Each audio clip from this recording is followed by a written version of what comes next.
സാമ്പത്തികമായി പിന്നോക്കം നിൽക്കുന്ന കുടുംബങ്ങളിലെ മക്കൾക്ക് വിദ്യാഭ്യാസ പദ്ധതി പ്രഖ്യാപിച്ച് ഖത്തർ. സൗജന്യമായോ നിരക്കിളവിലോ നടപ്പാക്കുന്ന പദ്ധതിയിലേക്ക് പ്രവാസികൾക്കും അപേക്ഷിക്കാം. ഇതിന്റെ ഇലക്ട്രോണിക് രജിസ്ട്രേഷൻ ജനുവരി 20 ആരംഭിക്കുമെന്ന് വിദ്യാഭ്യാസ മന്ത്രാലയം അറിയിച്ചു. സ്വകാര്യ സ്കൂളുകളുടെയും കിൻഡർ ഗാർട്ടനുകളുടെയും സാമൂഹിക ഉത്തരവാദിത്ത പദ്ധതിയുടെ ഭാഗമായാണ് മന്ത്രാലയം പ്രഖ്യാപിച്ച വിദ്യാഭ്യാസ പദ്ധതി. വിവിധ സ്വകാര്യ സ്കൂളുകളിൽ സൗജന്യവും നിരക്കിളവ് ലഭിക്കുന്നതുമായ ആകെ 3500 സീറ്റുകളാണ് പദ്ധതിക്ക് കീഴിലുള്ളത്.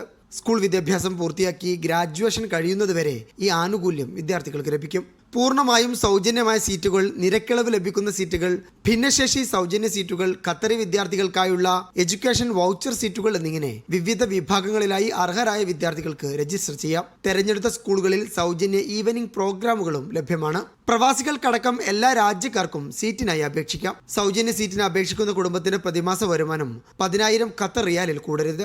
നിരക്കിളവുള്ള സീറ്റുകളിൽ കുടുംബത്തിന്റെ മാസവരുമാനം 15,000 റിയാലിൽ താഴെയായിരിക്കണം. വൗച്ചർ സീറ്റുകൾക്കുള്ള ഖത്തറി വിദ്യാർത്ഥികളുടെ കുടുംബ വരുമാനം 25,000 റിയാലിൽ കവിയരുത്. ബ്രിട്ടീഷ്, ഇന്ത്യൻ, അമേരിക്കൻ നാഷണൽ കരിക്കുലങ്ങൾ പിന്തുടരുന്ന സ്കൂളുകളിൽ ഈ സൗകര്യം ലഭ്യമാണ്.